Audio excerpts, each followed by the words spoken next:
Hi, this is Sarit Switzer, and welcome to the It Is Taught podcast, a podcast devoted to the teachings of Rabbi Shneur Zalman of Liadi as recorded in his most famous work, the Tanya. My hope for this show is to make these teachings accessible and relatable to the average person, regardless of prior Jewish education or affiliation. The episodes follow the prescribed daily study portions and are meant to serve as practical lessons in how to live your life as your true self and develop an authentic and powerful relationship with your Creator. I have personally experienced the effects the study of this work has had on me, and I'm excited to share what I can of this knowledge with you. So please join me on this journey of learning, self-growth, and connection with your source.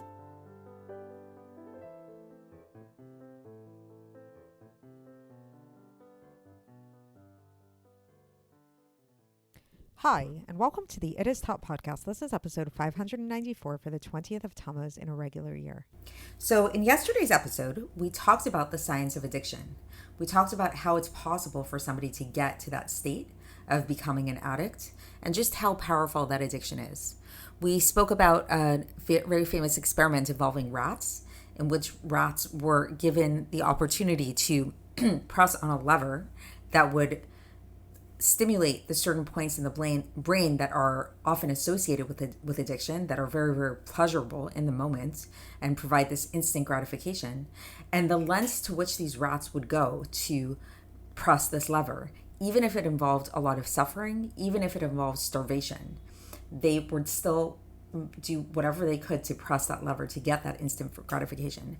And we spoke about how this idea of addiction, well, we think of it in this way in terms of like being a heroin addict, being a food addict, being a cigarette addict, all of these really big vices. The truth is, according to my opinion anyways, I think that addiction can be a really useful tool for helping us understand pretty much all of the downfalls of life, all of the times in our lives when we choose instant gratification over living in line with our highest self, meaning ultimately living in line with the will of our Creator. This is, in a sense, the same mentality, the same mechanism by which an addict lives. Because if you really boil it down, there's this concept that a person would never sin unless a spirit of folly would enter into them. So there's this idea that when we sin, when we transgress the will of God, it's not me. While in the moment, it might feel like this is the most important thing for us to do. We must do this thing, and we feel compelled to do whatever it is that we're doing. The truth is, if we were really living in a sane way, if we were really living in line with our true self, we would never sin. Sin, by definition, is an act of insanity. It's an act of folly, because ultimately, on some deep, deep level, we know, our soul knows, that doing something against the will of God is not only harmful to God, it's harmful to us, and it's harmful to the world, and it's harmful to everything, really. There's no good that can come from it. Nevertheless, we do it, and we do it time and time and time again, right? That is the human condition. And that's because, just like we spoke about yesterday, the force that compels us towards this instant gratification is really so powerful. This is something that God created us with these compulsions, these instincts that are really so powerful that they can override our sane self. They can override our rational self that tells us, no, I don't want to be separate from my source. I don't want to be separate from who I am. But nevertheless, we do. And we fall again and again and again and again, which is okay, because that is what it means to be human. And that's what this whole entire section of the Tanya, Iggeres HaTeshuva, is really all about, is how do you heal from this separation? How do you restore? So the fact that this whole section is all about that, about Teshuva, it's kind of insinuating that it's implicit that you're going to sin, that you're going to transgress, that you're going to make mistakes, you're going to mess up, because this is what it means to be human again. So today we're going to start to work a little bit away from the disease itself of addiction, or of sinning, in other words, and we're going to start to learn what it means to heal, how to heal from transgression, how to do Teshuva, specifically how to do the lower form of Teshuva, which we'll get into this distinction as to what that means later on in terms of lower and higher Teshuva. But so what we'll learn today is that there are actually two stages of Teshuva, two stages through which we heal, through which we can be restored to our true self. And I think, once again, it could be helpful to look at the examples of addiction to really come to understand this. Because the way that I see it, well, a full-fledged addiction, yes, it might be extreme. It might be something that most of us, thank God, might not be clinically diagnosed with, hopefully. However, I do think that addictions can be thought of as like caricatures of understanding the broader human condition, meaning that we are constantly at war with our inclinations, with this impulse that we all have within us for instant gratification. And we're constantly fighting that urge. We're constantly trying to live in line with our highest self and not just live for that instantaneous moment of instant gratification. You can think about this like, let's say you come home from work and you're starving and you really want to eat a good supper. You know that supper is going to be really good for you, but then you look at the table and you see a box of cookies. It's all of us know that temptation. It feels like it would be so good to just go and eat those cookies. And sometimes maybe we do. Maybe we go for the cookies. We go for the instant gratification. When really the really nourishing option would be to cook yourself a nice home cooked meal. Right? Or let's say you have a lot of work to do. You have a lot of things to take care of, and you open up your computer and Instagram pops up, Facebook pops up.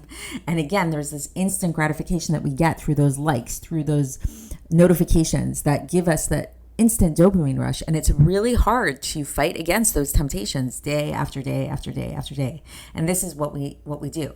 And sometimes we fall. Maybe often we fall. This is also part of the human condition, is falling and getting back up again. So today we're going to talk about that process of getting back up again. How do we recover from the fall? How do we do tshuva, in other words, in the Hebrew language?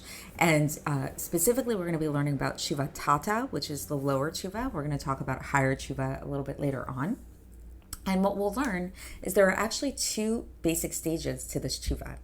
The first stage is compassion, which means that you have compassion over your true self, your higher self, your godly self, in recognition of what it is that you have done to it, like how much you're not in line with your true self. Like, let's say you eat those cookies and you have this, and then you feel so gross afterwards, and then you say, oh my gosh, I feel so bad for my body that is craving real nourishment right now. So it's not so much about the guilt. It's not so much about feeling shame and guilt. It's more about feeling compassion. You feel a sense of compassion for your deepest and highest self. And then the second stage that we'll learn is actually subjugation. So subjugation, again, it's not shame, but it is about fighting and about oppressing that animal instinct, oppressing those forces, that force of instant gratification. So let's say day after day after day after day, you come home from work and you eat those boxes of cookies and you don't eat supper, and you eat the box of cookies, you don't eat supper. You come to a point where something happens and you have this like moment of revelation, I can't do this anymore, and you decide to eat supper. So the first level of that, again, is that feeling of compassion, is that you realize how poorly nourished your body really is of actual nutrients, and you decide that you want to get healthy, and so you feel this compassion. That's the motivating force towards you getting healthier. The second stage, though, is where you have to put in the work, where you have to actually go and get rid of the cookies, and maybe you need to make sure that you lock up any sweets that you have. You don't let yourself ever have cookies in your home or anything like that. So that's what we're going to learn about today, is these two stages of recovery, two stages of tshuva tata, in other words. And interestingly, maybe one of the reasons why I'm so this topic of addiction is on my mind is I happen to be reading a memoir about a recovering addict. It's called Love Warrior. It's a very good book. Anybody wants to read it. So anyway, so in the book, the woman is a recovering alcoholic and food addict. And it's a whole story about her life and her marriage. And, there's a lot of other themes and other addictions that come into play as well. But just focusing on her own addiction, I think it's really interesting that what you see in the story, and I apologize if this is a spoiler, if anybody reads it, but like people often say that when it comes to an addict, for an addict to come into a moment of recovery, they have to hit rock bottom.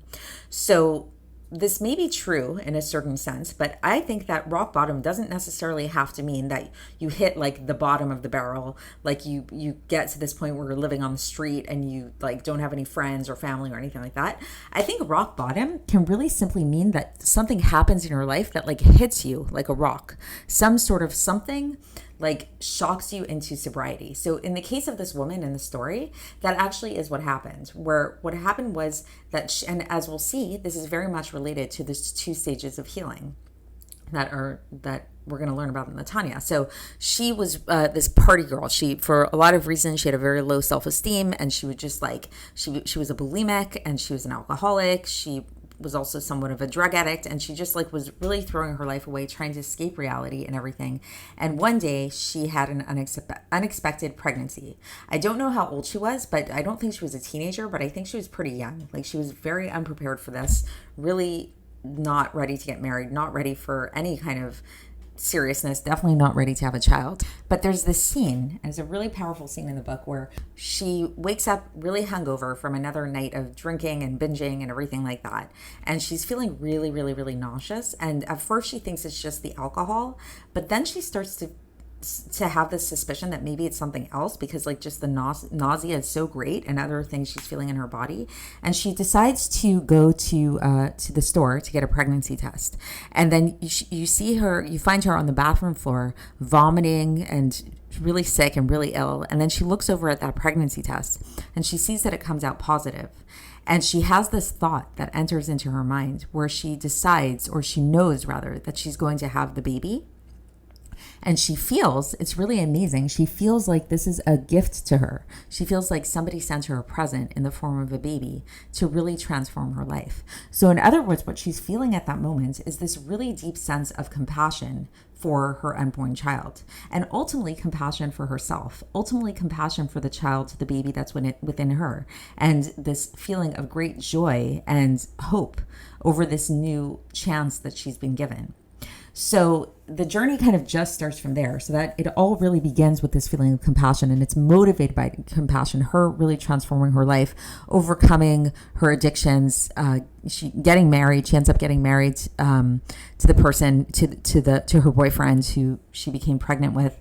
And so you really see that compassion, she has just this tremendous amount of compassion for herself. Her family displays compassion for her. It's really the primary drive behind her recovery.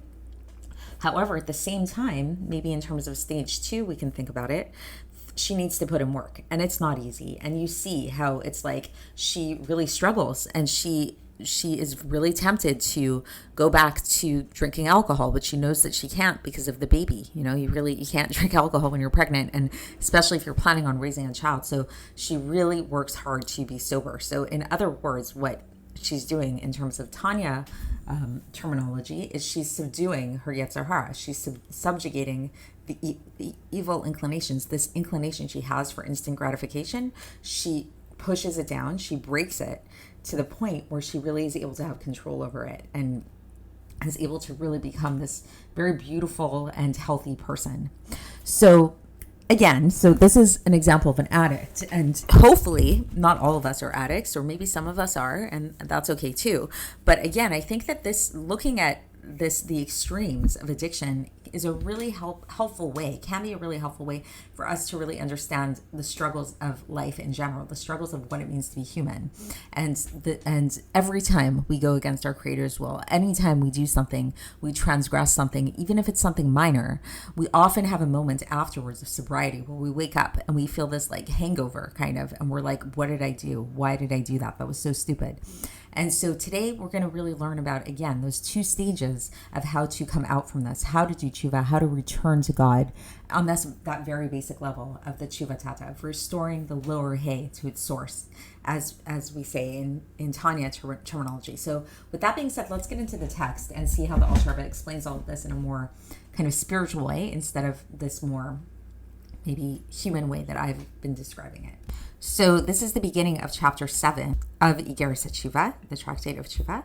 And the Alter Rebbe begins, and he says that there are 2 elements involved in a general sense of tshuva tata, of lower tshuva. What does lower tshuva mean? So we spoke about this before, especially at the end of yesterday's episode. We talked about this idea that lower tshuva is restoring the lower hay to its source. So again, we have the Yud Ke Vav Ke, that's the Tetragrammaton. It's the 4-letter name of God. And we talked about in previous episodes how each one of those letters corresponds to a different aspect of God in terms of the spheros, and how the last hey of that name is the source. It's like the funnel through which all of creation happens. So then when we think about our souls and when we think about how we were created in the image of God, the root of our souls really can be thought of in this lower hey, this lower hey tata. And when we sin, God forbid, when we transgress God's commandments, what we're doing is we're not only dragging our own souls down into the dirt and down into the sins, but we're actually drawing God down as well, because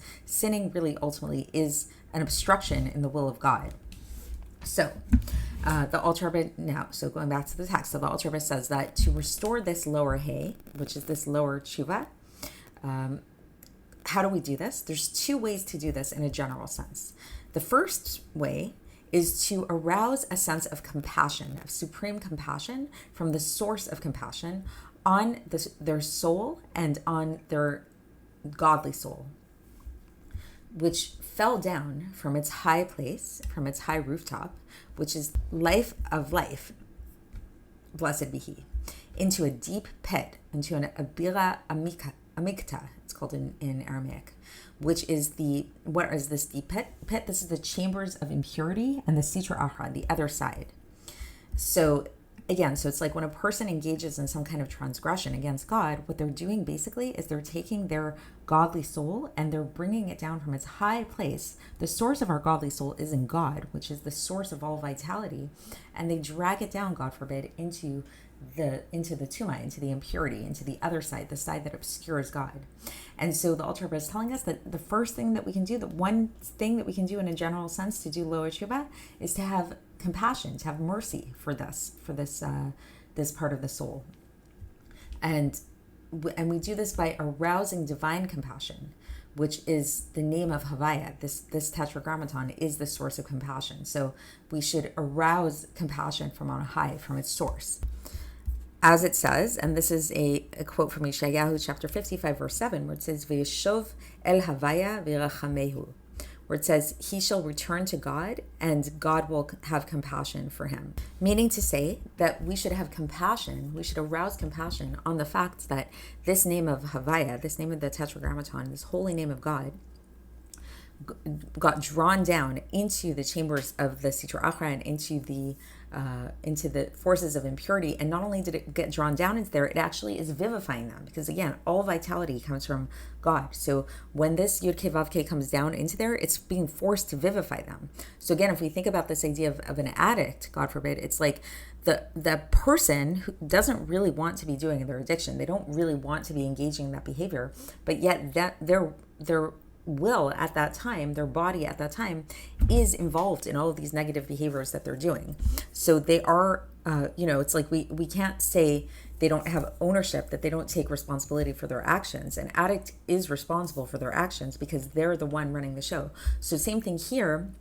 When we talk about the fact that we're drawing God, and this is through the deeds of us, like what we do when we transgress the will of God, through our negative thoughts and things like that, then what happens is we actually draw God down into the impurity, to the point that God, because ultimately it's not us that's running the show, it's God that's running the show. So we're forcing God, so to speak, to behave, to give vitality to these evil things. So it's like when we eat those cookies instead of making a nice supper for ourselves, yes, it's our choice to do that, but ultimately God is the one that is in control of our body. So not only are we making ourselves fall, but we're actually causing God to fall. We're causing God to give vitality to things, to actions that we should not be doing. And so it's like we're kind of like holding God captive in a way. So this explains a verse that we see from Shir HaShirim, chapter 7, verse 6, where it says, Melech asur bereitim. Which means a king is bound with gutters. So what does that mean? It's the gutters of the minds, is how the Tikkunei Zohar explains this. Meaning this is the exile of the Shekhinah, as explained above. And so really, this is the first stage of tshuva, is that a person should really try to arouse compassion for not only for themselves, but for this godly source, for this Yud Kei Vav Kei that came down into the pits of Tuma. So which was caused by their actions. So it's interesting to me, again, that it's the emphasis isn't really, it's not about us feeling guilty. It's not about us being like, oh, I'm so bad. What did I do? But it's actually just like having a revelation about the effects of your action, having a moment of insight, of sobriety, of realizing that anytime we go against the will of God, what we're really doing is we're forcing God to come down into exile with us and come down into the impurity and move us. Because again, we don't have control over our action, because this is the whole idea of like, do we have free will? Do we not have free will? Maybe it's a little bit of a tangent, but I think it's important to get into, is that while we have free will over our choices, so we can choose whether we want to do good or evil, ultimately, whatever we end up doing, that's God running the show. We don't have the power to move our bodies, to move our hands, to move our lips, even anything. Without God, even our thoughts, God is the one who is the driving force, the vitality behind all of these things. So all we can do is we're in the driver's seat in terms of choosing in which direction we want to go. So if we choose the wrong direction, if we choose the side of transgression, of going against the will of God, God's going to go with that, and God's going to vitalize our bodies in that way. And so when we realize this, then we realize that anytime we made a bad choice, anytime we did something that was against the will of God, nebach for God. Like, it's like we actually forced God to give vitality to these evil forces. And this is the whole idea of the exile of the Shekhinah. This is what it's all about. So now the Alter Rebbe goes on and he says the best time to really engage in this like meditation upon the compassion, having compassion for this part of God that we brought down into the Tumah, is during Tikkun Chatzot, is during this prayer that some people say at midnight. As it says in the Siddur, in a note there, and you can look there at length, the Alter Rebbe says. And then the Alter Rebbe says that this explains the idea in Eicha, which is from chapter 5, verse 16, where it says, Nafla ateret roshenu, oy na lanu ki chatanu, which means the crown of our head is fallen, woe to us for we have sinned. So basically, again, it's an allusion to the fact that it's like, that our soul source, which is the crown of our head, the keter, in other words, which means crown, which is the will, which is like kind of the connection force between us and God. So this fell through our sin. So anytime we sin, we're bringing the source of ourselves down with us.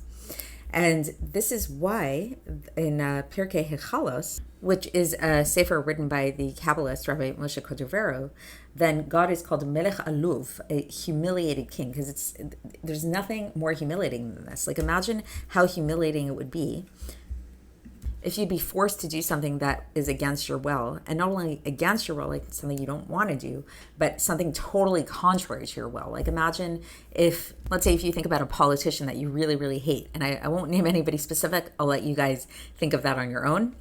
It could be on any side of any aisle. Imagine if there was a politician that you hated with all of your guts. Imagine somebody so evil, an evil dictator even, or something like that. And imagine that you were forced to be nice to them. You were forced to take them out to dinner. You were forced to give them presents. Like, it's like, it makes you nauseous even to think about this. And it's extremely humiliating to do that, to kiss their feet, And that's basically what's happening anytime a person engages in a transgression, is they're dragging God together with them to do this. And especially when a person really thinks about, when a person really takes the time to meditate upon the greatness of God, who fills all the worlds and surrounds all the worlds. Again, Memale Kol Amin, Sovev Kol Amin, we spoke about these terms earlier in previous episodes. Each person, according to the ability of their minds, they're going to be very grieved by this. So this is not going to be a meditation that makes them happy. It's going to be a meditation that is going to, again, it's not about guilt or shame necessarily, but it's about just feeling really like, oh, wow, this is what I did. I can't believe it. Just like, again, if you think of that imagery, going back to the book that I'm reading, that woman on the floor, when she finds out that she's pregnant and she has a baby inside of her, and she has this like wake up call of like, oh my gosh, I've been dragging my baby into this filth. What have I done? Like, it's this like, what have I done moment of realization. Okay, so that's stage one. That's the first part of Teshuva. Or to be clear, the Alter Rebbe doesn't actually call them stages. He says they're just two elements of Teshuva. So it's possible that they actually happen simultaneously. I interpreted them as stages, but it could be it's the Alter Rebbe says, to be clear, he says they're two different elements. So the first element, as we said, is compassion. It's arousing this feeling of compassion for our godly source within ourselves, for the fact that we've dragged it down into such a low place. The second element now is to actually subdue and crush the klipa, the husks, and the sitra achra, the other side, because its entire being is arrogance and disgustingness. Like it's really gross. So it's like, once we realize, like when we realize, like, oh wow, this is really this behavior is really, really bad, then it's not enough to just feel compassion for our soul. We have to do something about it. So we have to actually subdue it, and we have to crush it. We have to crush that force of instant gratification, crush the addictive substance, get it away from us, basically.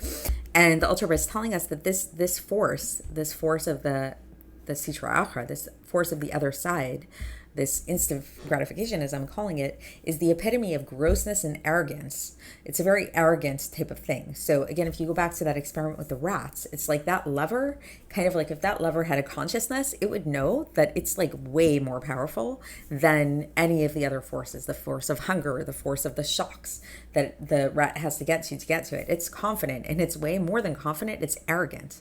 So we need to crush that arrogance. We need to crush that force that is exuding itself as being so powerful.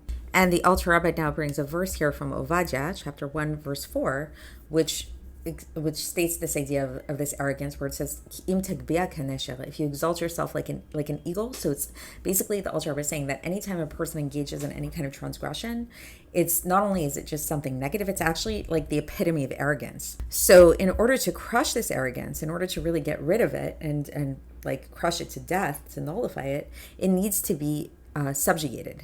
It needs to be really subdued. And so the way that we do this, how do we subdue it? How do we crush it? It's through a broken and contrite heart, a sense of personal unworthiness, where we really feel this sense of lowliness. So this is where, yes, a little bit of shame does come in. Even though our culture is so against shame, here it is okay to feel a little bit of shame. It's like we need to feel just really low. We need to really humble ourselves. As it says in the Zohar on the Pasuk, and this Pasuk is from Tehillim 51, chapter 51, verse 19, where it says, Zivchei Elokim, ruach nishbera, lev nishbar v'netke v'chulei, where it says, offerings to Hashem are a broken heart and a contrite heart. And what's interesting about this verse, and the Alter Rebbe is going to break this down, is that if you look at the Hebrew, it says Zivchei Elokim, which means like offerings to God, yes, but the name of God is very specific here. It's the name of Elokim. It's not the Tetragrammaton, it's the name of Elokim.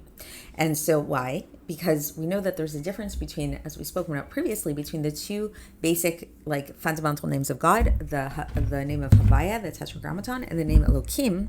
One big difference between them is that the name Havaya is an allusion to mercy. It's when we want to talk about God in terms of his attribute of mercy, as being merciful, we talk about the name of Havaya, the Tetragrammaton, the Yud Kei Vav Kei. But when we want to talk about God's attribute of justice, that's more associated with the name Elokim. And so the Alter Rebbe goes on to explain this. So he says that this is why, specifically, if you look at it, when it says Zivchei Elokim, the offerings to Elokim is a broken and contrite heart. Why? Because we see that anytime it talks about bringing an offering of an animal, it always talks about bringing an offering to Havaya, to the Tetragrammaton, which is the aspect of rachamim, of compassion, of mercy. But when it comes to Elokim, it's not about bringing an animal, but actually what we do is we bring a broken spirit, because it's all about breaking that spirit of the impurity and the sitra achra, which is the idea of having a broken spirit. And how do we break the spirit of the sitra achra? This happens through a broken heart. So through a lowly and broken heart. So that's the end of the section. So just to kind of like bring it all together. So again, we started talking about this idea of how it is that we can return, how we can do this lower tshuva. And we said that there were basically two aspects to it. So you can think of them as stages, or maybe they go hand in hand at the same time. It's not really clear, but basically the one aspect of tshuva is compassion. One aspect is really have compassion on the godly soul, on the godly part of yourself, and on really God himself, who you drag down, God forbid, into the impurity through your transgressions. Because every time we do something that's against the will of God, we're dragging God into it as well. Because ultimately God vitalizes everything in the world, which means that when we're engaging in that transgression, God is vitalizing that transgression, because it can't be vitalized from anything else. So that means we're forcing God to do things that are not only against his will, but that are like really against his will, that he really, really doesn't want to do. And that's so humiliating. So we should feel this sense of compassion for God, like for what we've done for him and for our godly souls. And just like, again, you can think about that woman when she found out that she was pregnant in the memoir I'm reading, where she just had this tremendous feeling of compassion for her baby, tremendous feeling of compassion for herself, really, ultimately, in this realization of where she fell to, of herself sitting on this bathroom floor, surrounded by vomit and, and all of that. So that's one thing, one level. The other level is this feeling of subjugation, of this this realization that in order to really heal, in order to really return, you need to subdue the Yetzer Hara. You need to subdue the animal soul. You need to subdue the spirit of the Sitra Achra, these forces. You need to crush them and break them. And what that involves really is it starts on the inside. It involves a broken heart. It involves really humbling yourself, really coming to this place of shame. It's really about feeling lowly, not getting outside of the haughtiness that you were living your life before. When you're living your life in a way that is not with an awareness of God, you think you're so powerful. You think that you can do anything. You think you're running the show. But once you've realized that, no, it's actually God running the show, this can bring a profound sense of humility. It should bring a profound sense of humility and even shame, and bring a person to a place of brokenness. And perhaps this is what people mean by reaching rock bottom. It's not so much about external forces bringing them to a sense of rock bottom, but rather it's an internal process of really breaking yourself down to come to this lowly place. So that's it for today. And we're going to continue with this chapter tomorrow. So stay tuned and I will speak to you then.